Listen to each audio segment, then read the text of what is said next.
동물의 다양한 생태와 습성을 알아보고 그 속에 담긴 과학을 찾아보는 시간입니다. 사이언스 주 오늘도 이동은 기자와 함께합니다. 어서 오세요. 안녕하세요. 네, 오늘은 어떤 동물을 만나볼까요? 네, 오늘은 사람과 가장 가까운 동물로 알려져 있죠. 원숭이에 대해서 이야기를 좀 나눠볼까 합니다. 네, 자 원숭이는 동물원에 가면 가장 쉽게 볼 수 있는 동물인데 그런데 사람과 닮은 동물이라고만 생각을 했는데 사실은 종류가 아주 다양하다면서요? 네, 맞습니다. 이 원숭이는 모두 10개 과 200여 종으로 이루어져 있다고 알려져 있습니다. 네. 흔히 우리가 원숭이라고 알고 있는 이 여우 원숭이라든가 안경 원숭이류는 엄밀히 말하면 이 학문적으로는 원숭이류에 속하지가 않는데요. 네. 그러니까 이런 종류를 제외를 하고도 200여 종에 달한다는 거죠.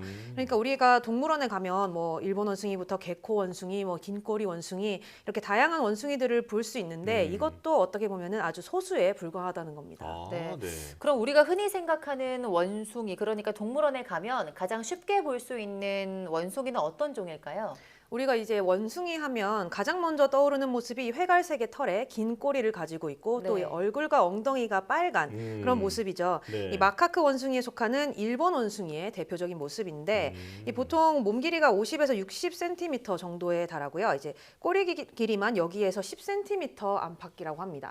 일본 원숭이라고 불리는 만큼 이 서식지는 일본인데 원숭이류는 주로 열대 지방에 분포하고 있지만 이 일본 원숭이는 전 세계 원숭이 중에서도 가장 북부 지방에 사는 것으로 알려져 있습니다. 네. 그러니까 사람을 제외하고는 영장류 중에서 가장 북쪽에 살고 있는 건데요. 북방 한계는 일본 아오모리 지역이고 남쪽으로는 뭐 혼슈나 규슈, 시코쿠 등 일본 전역에 분포를 하고 있습니다. 보통 낮은 산이나 평지에서 뭐 30에서 40마리까지도 모여서 생활을 하는데 1,500m 정도의 높은 지대에서도 살 수 있을 만큼 추위나 폭설에 아주 적응이 잘 돼 있다고 합니다. 아, 네. 사실 일본 원숭이를 생각하면 그 눈을 맞고 있는 모습이나 네. 아니면 이제 온천에 들어가서 눈 감고 있는데 즐기고 있는 그런 모습이 떠오르는데 이게 북쪽에 사니까 추위를 이기기 위해서 이런 습성이 생긴 건가요? 네, 뭐 말씀드린 대로 일본 원숭이는 추위에 강한 편이기는 합니다. 뭐 털이 긴 편은 아니지만 겨울이 되면 두터워지면서 체온을 유지할 수 있고요. 원숭이들은 이렇게 또 온천욕을 하기도 하면서 추위를 이기기도 하고 스트레스를 풀면서 생존에 긍정적인 영향을 받는다고 합니다. 네. 실제로 일본 교토대 연구팀이 보호구역에 있는 야생 원숭이들 가운데 암컷들을 대상으로 관찰을 해봤는데요. 온천을 마친 원숭이들의 배설물을 분석을 해봤더니 스트레스 호르몬 지수가 20% 정도 낮아지는 것으로 나타났다고 합니다. 네. 특히 집단 생활을 하는 원숭이는 서열이 높을수록 목욕을 더 오래 하고 그만큼 스트레스 정도도 낮아졌는데요. 서열이 높으면 상대적으로 공격적이고 또 이 에너지 소모도 클 수밖에 없는데 그 대신에 이 온천욕을 더 오래 해서 이걸 좀 보상받는 셈인 네. 거죠. 아. 이렇게 암컷 원숭이들이 온천욕으로 스트레스를 풀게 되면 번식에도 긍정적인 영향을 주고 수명에도 또 이득이 될 수 있다고 합니다. 아, 그렇군요. 그 사람들도 온천하면 굉장히 나른하고 기분 좋잖아요. 네. 원숭이들도 그런 것 같은데요. 네. 그런데 말씀하신 것처럼 서열이 높으면 더 오래 또 온천욕을 하는 거 보니까요. 위계 질서가 굉장히 엄격하지 않나 싶습니다. 사회생활도 원숭이가 사람과 비슷할까요? 네, 뭐 원숭이는 보통 30마리 정도부터 많게는 수백 마리까지도 무리지어서 생활을 하는데 아. 다른 동물들과 마찬가지로 이 힘이 센 수컷 한 마리가 이 우두머리가 되고요. 이를 중심으로 생활을 하게 됩니다. 네. 또 이 원숭이 무리에는 집단 따돌림, 그러니까 우리가 흔히 말하는 왕따가 오. 발생하기도 하는데 심지어 이렇게 왕따를 당한 원숭이는 사람처럼 우울증을 앓는다고 합니다. 이 중국 충칭의대 연구팀이 모두 52개 집단에 속해 있는 암컷 원숭이 1000여 마리의 생태를 추적 관찰을 해봤는데 무리에서 따돌림을 당한 원숭이는 사람과 아주 비슷한 전형적인 우울증 증상을 보였다고 합니다. 이 연구팀이 이 원숭이들을 실험을 하면서 사진을 촬영을 했는데 네. 이 지금 보시면 이 A 그림에 있는 구부정한 자세의 원숭이나 이 아까 큰 화면에서 보셨던 이 아, B 네. 그림에 있는 파란색 화살표로 표시된 두 마리 원숭이가 상당히 위축이 돼 보이죠. 네네. 이 왕따를 당한 뒤에 아주 비정상적인 자세를 취하는 모습이라고 합니다. 아. 또 이렇게 우울증을 앓는 원숭이들은 이 지금 보시는 화면처럼 구석진 곳에서 서로 이 왕따를 당한 원숭이들끼리 위로하는 오. 모습을 보여주기도 네. 했다고 하는데요.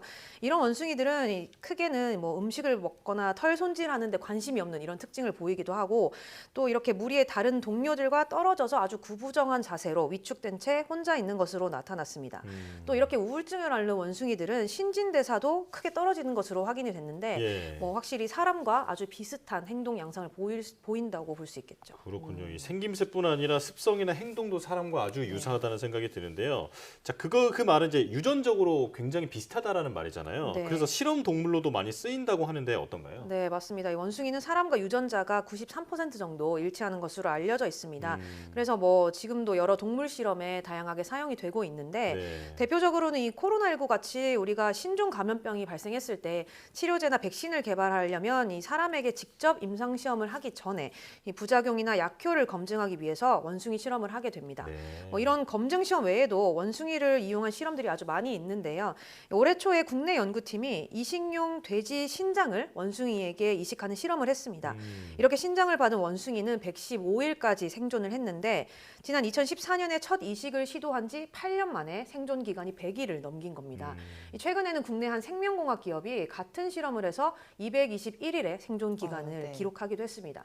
이 기존 기록의 2배 가까운 수준인데 이런 실험을 통해서 돼지와 원숭이처럼 이 다른 종 간에 이루어지는 장기 이식의 거부 반응을 같은 종 간에 이식했을 때의 수준으로 낮추는 것이 목표라고 합니다.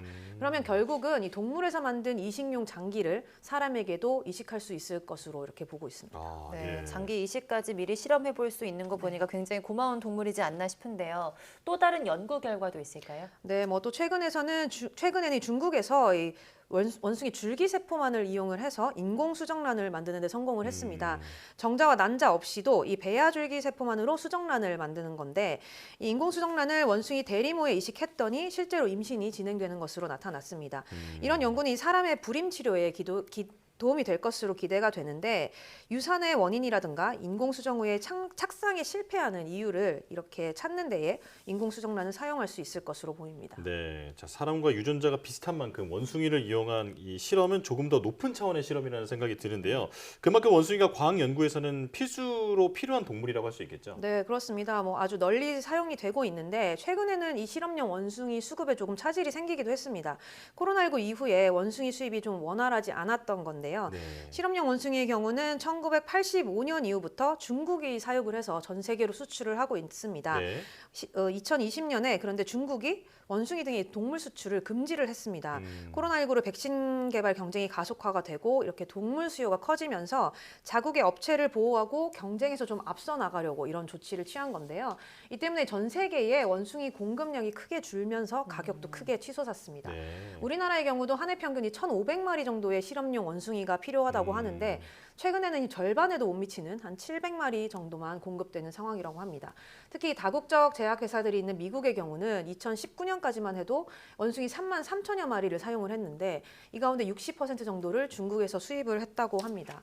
중국이 공급은 줄이고 가격은 거의 뭐 5배 이상 올리면서 이렇게 큰 어려움을 겪게 된 겁니다. 네, 중국이 실험용 원숭이 시장을 굉장히 주도하고 있는 상황인 것 같은데요. 공급량이 줄어들게 되면 각국 실험 상황에도 영향을 미치게 될 것 같아요. 네, 맞습니다. 뭐 단순히 중국의 문제라고 할 수 없는 게 또 다른 이유가 이 원숭이의 종 보전에도 있습니다. 네. 이 과학 연구에 많이 사용되는 원숭이 종 가운데 하나가 개잡이 원숭이인데 실제로 지난해 미국에서 수입된 실험용 영장류 가운데 95%가 이 개잡이 원숭이였다고 합니다. 네. 그런데 이 개잡이 원숭이가 멸종 위기에 처한 동물로 지정이 된 건데요. 지난해 이 세계 자연보전연맹이 개잡이 원숭이의 개체 수가 급격하게 줄었다면서 이 관심 대상에서 취약으로 한 단계 높였습니다. 그런데 이렇게 취약 단계가 되면 멸종 위기 범주에 포함이 되기 때문에 수입이 제한될 수 있는 건데 네. 이런 이유로 이 일부 과학계에서는 개잡이 원숭이를 멸종 위기종에서 목록에서 제외해야 된다 이렇게 주장을 하고 있습니다. 뭐 개체 확보에 지장이 생길 수 있다는 의미인데 네. 이들은 또 이 세계 자연보전 연맹이 종의 감소를 보여주는 어떤 실질적인 자료를 제공하지 못하고 있기 때문에 결정을 번복해야 된다 이렇게 말하고 있는 상황입니다. 네, 자, 오늘은 원숭이에 대해서 알아봤는데 사람과 비슷한 만큼 사람에게 도움을 주는 동물이니까 그에 맞는 보호와 보존도 필요하다는 생각이 듭니다. 자, 이동훈 기자와 함께했습니다. 고맙습니다.